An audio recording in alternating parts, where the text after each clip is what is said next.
Hi guys, and welcome back to my channel. Welcome back to the Mentorship Corner. My name is Sibiya Nomtandazo. If you are new to my channel, welcome. Don't forget to like, share, and most importantly, don't forget to subscribe. If you're already a subscriber and part of my notification gang, thank you so much for your continuous love and support. Let me sit properly. On today's video, our topic is learning to set your priorities.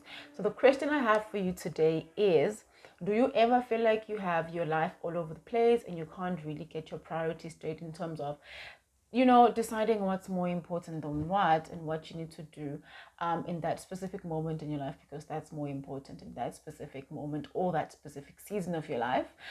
If you do struggle with such, then stay tuned for the rest of the video, because I am going to be sharing 4 tips that I found that have worked for me in the past and I still continue to use going forward in my future, that help me to make sure that I set my priorities straight.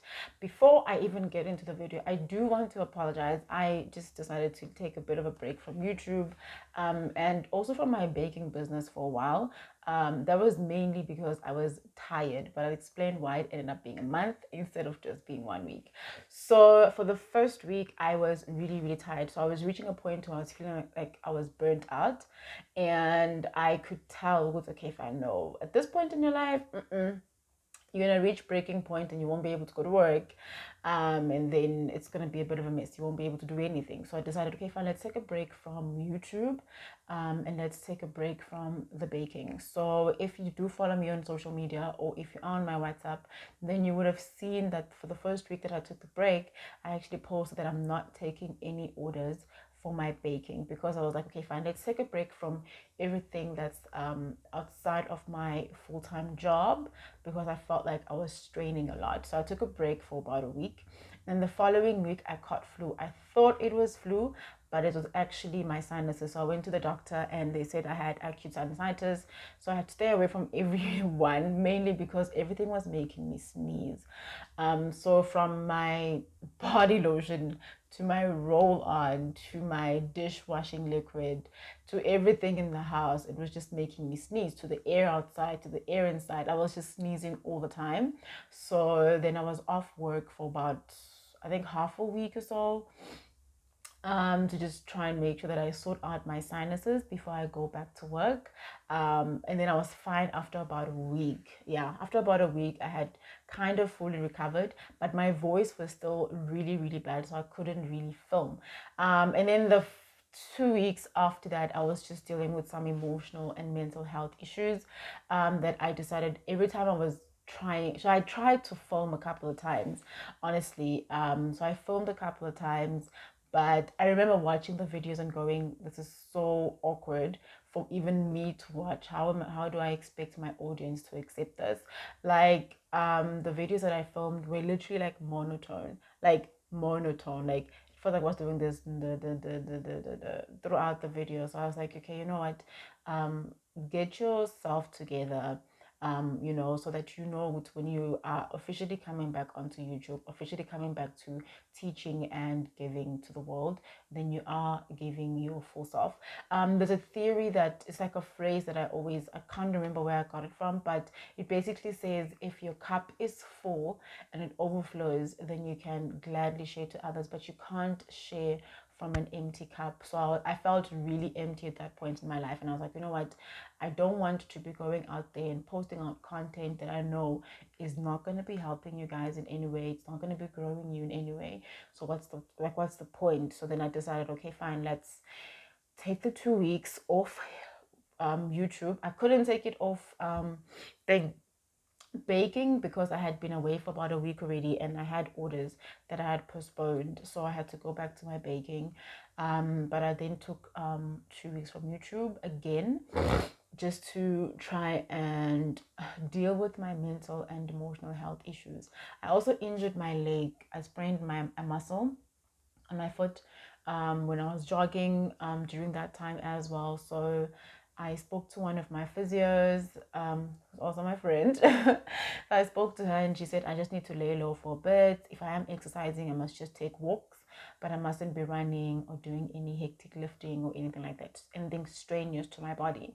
So then I took a break from exercising as well, which I think contributed to a lot of my emotional and mental stress, because I'm so used to every time I'm going through something, jogging actually helps to calm me down. So the only option I had was to just eat ice cream and try and deal with everything, as it comes.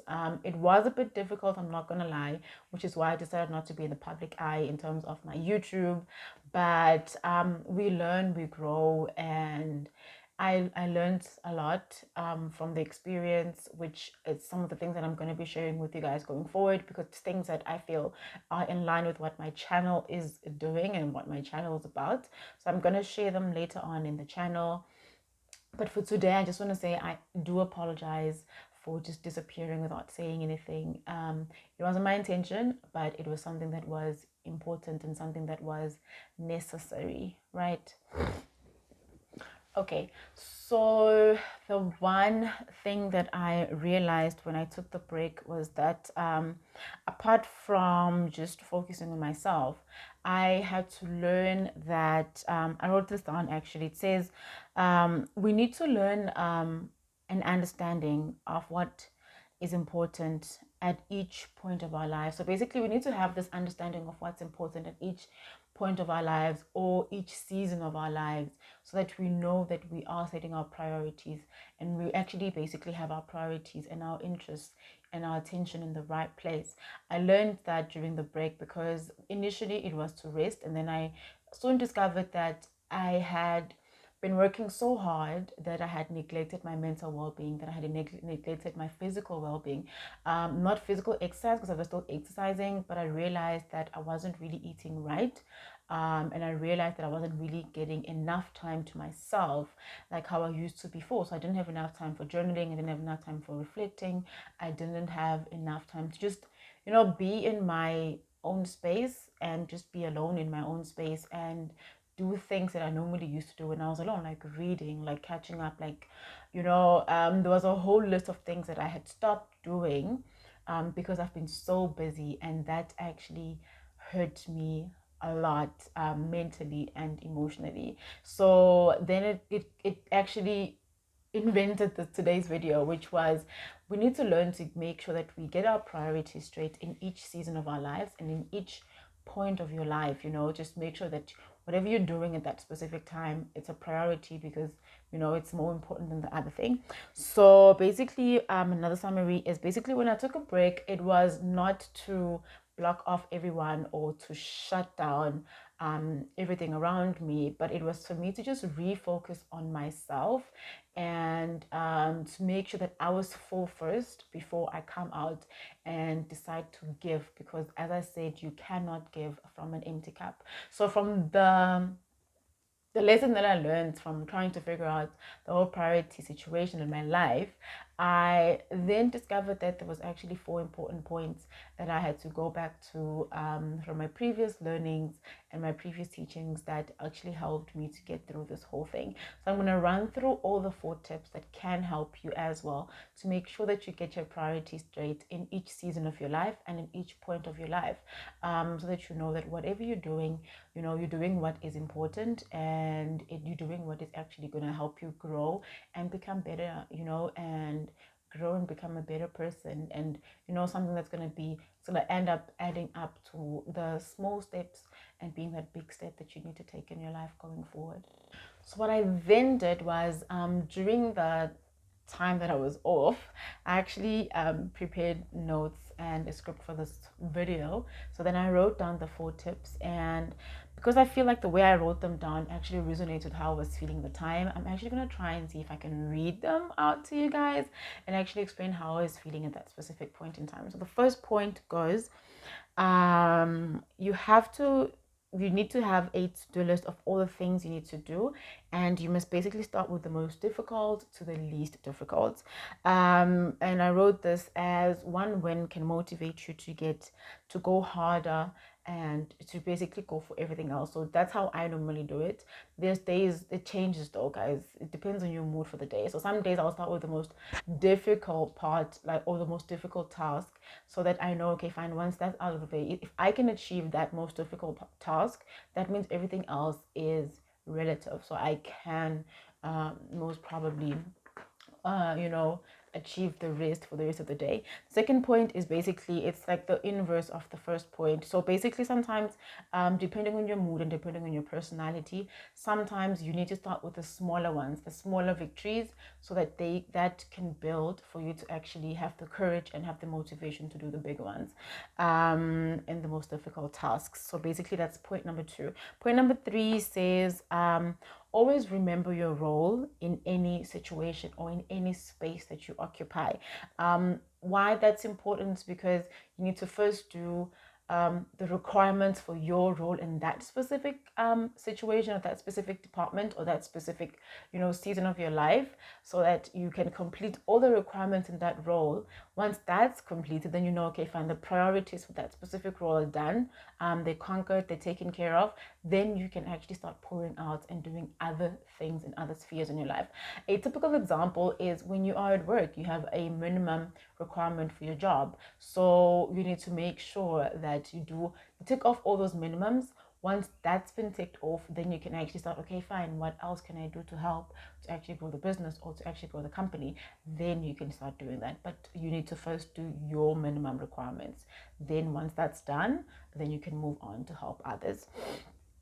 The fourth and last one is you basically need to always kind of figure out, and you always need to know what's important, and then you sort that out first, and then the rest can follow.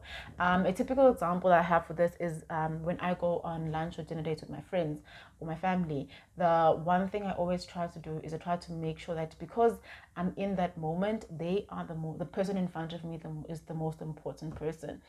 So fine, I have friends on social media, on my WhatsApp, on my phone, but I need to make sure that I give my fullest attention to the person in front of me. So what I generally do is I put my phone on silent, or I switch off my data, I put my phone aside, and I allow myself to be immersed in the moment, allow myself to live in the moment and to be present in the moment with the person.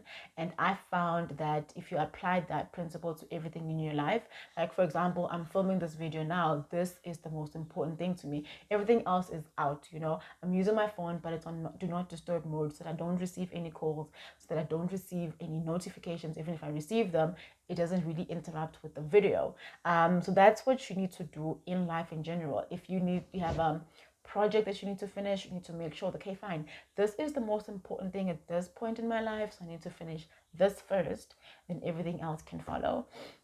In conclusion, I just want to say that you don't have to be a very organized person for you to actually follow these steps. 1, 2, even though you don't have to be an organized person, but you still need to have a plan in place.